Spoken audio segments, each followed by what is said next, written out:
Arcada Studio, c'est un éditeur de jeux de société hybride, donc on développe des jeux qui se jouent avec un téléphone et proposent des expériences immersives. On a développé Erune et Spark Riders 3000. Et il faut savoir qu'en tant que studio indépendant, on développe tout chez nous, c'est-à-dire du développement informatique à la création des figurines, l'écriture des scénarios, le graphisme et les illustrations. Alors, Erune Light and Darkness, c'est une très grosse extension. Nous, on aime à dire que c'est plus un Erune 2 qu'une véritable extension. Ce sera une très grosse boîte. Les figurines sont bien plus grosses et il y en a plus de 50 avec les stretch goals qui ont été débloqués. Les figurines, ça a un gros coût de production puisque des moules doivent être faits. On a aussi des inserts qui doivent être faits complètement repensés. Donc, pour toutes ces raisons-là, on a des coûts de production assez élevés. Mais surtout, on refait complètement l'application originale de Erune. Ce sera une véritable V2, et dans cette version, on va aussi intégrer des nouveaux scénarios qui ont beaucoup plus de rejouabilité et dans lesquels on va retrouver beaucoup plus de personnages qui seront doublés par des comédiens. L'application d'Erune, l'esprit d'Erune, fait office de narrateur et de maître du jeu. Elle va nous faire plonger dans l'univers d'Erune à travers des cinématiques. Elle va nous faire rencontrer des personnages non joueurs dans différents événements. Les événements vont avoir un impact différent en fonction du personnage qui le déclenche et aussi des choix que vous faites à l'intérieur de cet même événement, ce qui va créer une grande rejouabilité dans les scénarios, un peu à la manière d'un livre dont vous êtes le héros. Il va aussi avoir plus de 2 heures de musique qui vont ponctuer vos parties. Aussi, elle va incarner l'aléatoire. Elle va vous permettre de trouver des centaines d'objets rares, communs, légendaires. Mais aussi, ce qui est super important, c'est que l'application est connectée et nous permet d'avoir un lien avec nos joueurs et de faire évoluer les scénarios, la partie, la base de données du jeu en temps réel pendant que vous avez le jeu chez vous. Ce qui fait que Erune va continuer d'évoluer au fil du temps, là où des jeux de société classiques en sont incapables. L'application dans Light and Darkness va être très différente de la première application. C'est une véritable nouvelle version qu'on va réaliser. Il faut savoir que là, le jeu a bientôt un peu plus de 2 ans. Et donc on a eu beaucoup de retours de joueurs et ça nous a permis de savoir dans quelle direction on voulait aller et de conforter certains de nos objectifs. Le premier, c'est qu'on veut que le mode solo coop soit beaucoup plus intuitif, beaucoup plus facile à jouer, parce que beaucoup de joueurs jouent dans ce mode-là. Donc ça, c'est la nouveauté majeure. On va avoir tout le tour du Maître des Ombres va être dirigé par l'application qui va nous expliquer ce que fait le Maître des Ombres et ce que font chacun des monstres. Le deuxième élément, c'est qu'on va faire une nouvelle interface de cette application. Aujourd'hui, elle est en verticale. Là, ça va être un mode horizontal avec beaucoup plus d'interfaces visuelles et avec des menus qui vont faciliter, par exemple, l'ouverture des portes, trouver la carte du donjon qui va être affichée, retrouver les monstres présents dans la quête en mode solo coop, et vous allez pouvoir aussi retrouver vos trésors, sauvegarder vos personnages et sauvegarder vos parties.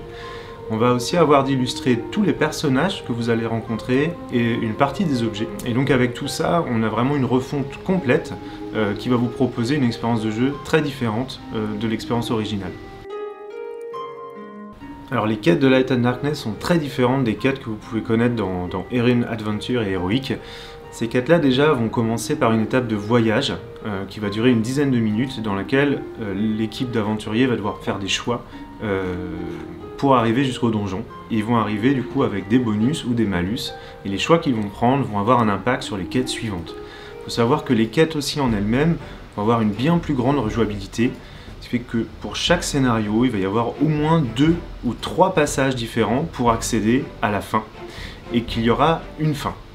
C'est-à-dire qu'il y aura véritablement un gagnant ou un perdant dans les quêtes de Light and Darkness, qui fait que le Maître des Ombres peut vraiment gagner la quête, et le fait qu'il gagne ou qu'il perde aura une véritable incidence sur la quête suivante et sur les quêtes suivantes. Ce qui fait que ces 6 quêtes, vous pouvez les multiplier par au moins 2, si ce n'est 3, de par leur rejouabilité.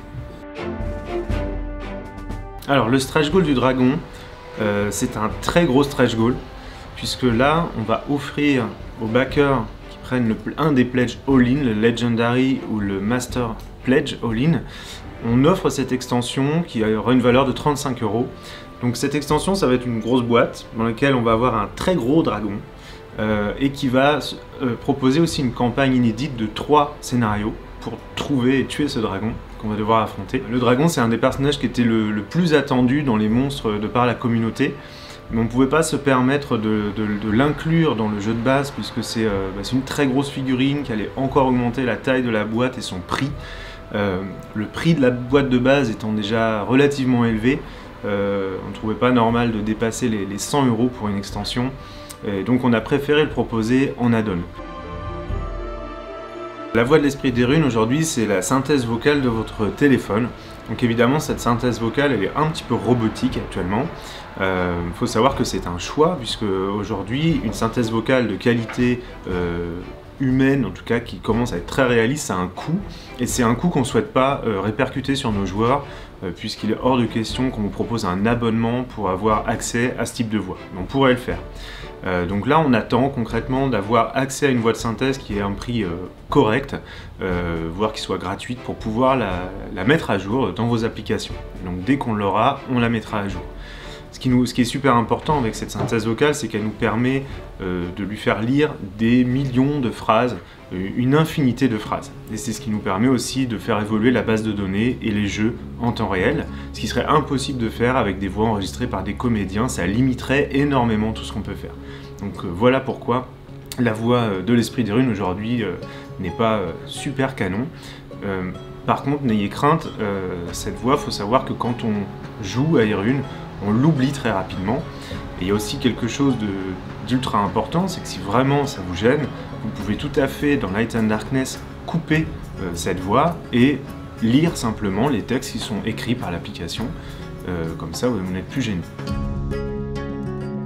Donc dans Light and Darkness, on va énormément améliorer le gameplay du Maître des Ombres. Dans cette nouvelle version des runes, le Maître des Ombres va vraiment pouvoir gagner le scénario ou le perdre. On a créé des nouveautés pour qu'ils puissent s'amuser à torturer encore plus ces petits aventuriers dans le donjon. Il va avoir maintenant une panoplie de cartes qu'on a appelées les cartes fléaux, qui va lui permettre d'agir quand il le souhaite, pour faire apparaître des monstres, pour mettre des malus aux aventuriers, pour modifier son donjon. Donc c'est des cartes un peu bonus, mais qu'il va pouvoir débloquer et jouer à sa convenance pour surprendre les aventuriers, en plus de ses talents et ses malédictions que l'on connaît aujourd'hui. Alors oui, le livre de règles de Hyrule va être complètement réécrit, réillustré. Il faut savoir aussi que toute la partie qui concerne la phase du Maître des Ombres va être enlevée du livre de règles puisqu'elle va être gérée à 100% par l'application. Et donc on a aussi noté tous vos retours depuis 1 an et demi, les retours de joueurs, pour pouvoir vous proposer le livre de règles le plus intuitif possible. Il faut savoir que, comme dans Spark Riders, on va vraiment vous proposer des vidéos règles, et non pas un scénario règle, mais des vraies vidéos règles pour apprendre à jouer à Hyrule, que vous pourrez trouver directement dans l'interface. Alors oui, on va rééquilibrer les scénarios initiaux des runes, les 18 scénarios de base dans la boîte aventure et la boîte héroïque. Déjà, on va réduire un petit peu la taille de ces scénarios, parce qu'on s'est rendu compte que les temps de partie étaient globalement un peu trop longs. On va aussi faire en sorte qu'il y ait vraiment une tension qui soit beaucoup plus ajustée entre le Maître des Ombres et les aventuriers. On va également proposer des niveaux de difficulté pour le mode solo coopératif et le mode Maître des Ombres, qui va permettre aux aventuriers de décider de la puissance du Maître des Ombres s'ils veulent jouer de manière légendaire ou jouer un peu plus en mode bac à sable. Et enfin, on va réduire un petit peu le nombre de talents qu'on va pouvoir apprendre pour commencer chaque partie, et on va retravailler un petit peu l'arbre de talents, ce qui fait que sur les premiers niveaux, les aventuriers auront moins de choix, ce qui leur permettra de plus rapidement commencer à jouer. Alors Spark Riders va être livré incessamment sous peu. On a validé, on a envoyé un mail il y a quelques jours, on a validé aujourd'hui les tirages, ce qui fait qu'aujourd'hui notre fabricant est en train d'assembler les boîtes. Ensuite, l'étape suivante, ça sera le fret maritime et les livraisons. On espère que ça soit livré pour cette fin d'année. La production a pris un petit peu de retard, c'est pour ça que notre Kickstarter des runes est à cheval par rapport à la livraison de Spark Riders. Malheureusement, on ne peut pas se permettre de décaler notre planning énormément, puisque il faut qu'on se finance en créant des projets. Je vous remercie tous très sincèrement pour vos questions, pour l'intérêt que vous portez à notre travail, à nos projets. J'ai une pensée émue pour nos premiers backers de 2020 qui nous soutiennent, qui sont toujours présents. Je pense aussi à toutes les personnes du Discord d'Arcada Studio qui nous soutiennent, et toutes les personnes qui à un moment ou à un autre ont pu nous aider, à nous faire connaître, nous aider en étant bienveillants sur les réseaux sociaux. Donc vraiment, je vous remercie tous, je vous remercie énormément pour votre présence sur le Kickstarter de Light and Darkness qui a vraiment explosé les 2 premiers jours. Donc nous, on est très contents, on a des objectifs très très forts pour Light and Darkness et pour Erune en général. Donc plus on a de financement sur ces projets, plus ça va nous permettre de travailler sereinement sur la suite et de vous proposer toujours des choses de plus en plus qualitatives et de plus en plus immersives.